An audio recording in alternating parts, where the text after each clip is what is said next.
All right, obviously an issue which has been pressing a massive issue for decades in this country. No unanimity in this issue, but it remains a major thrust area for this government. Joining us now to discuss this, Chandan Mitra, Rajya Sabha MP of the BJP. Thanks very much, sir, for being with us. Also joining us, Khalid Rashid, the member of the Muslim Personal Law Board. And with me in the studio, Rajiv Dasgupta, Associate Professor of Community Health at JNU. Thank you all very much for joining us. Mr. Rashid, let me come to you first. What are your views really on what the minister has said, that it doesn't really matter what your religion is, birth control and population control have to be implemented in the country no matter what?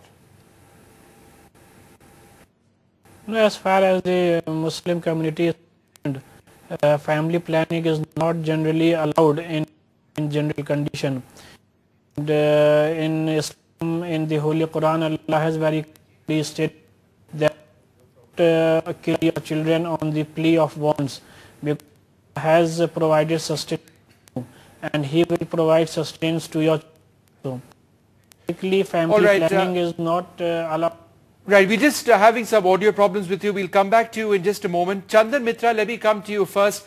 Sir, can we finally in India move away from discussion on population control? Can we move away from the paradigm of religion and look at it from an all-India perspective?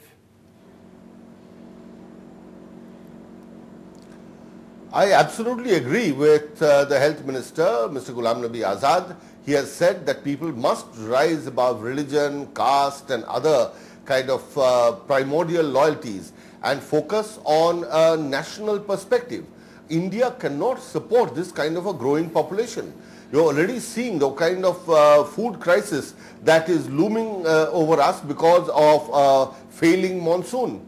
And India's growth is actually so sharply reduced as a result of this unchecked growth of population.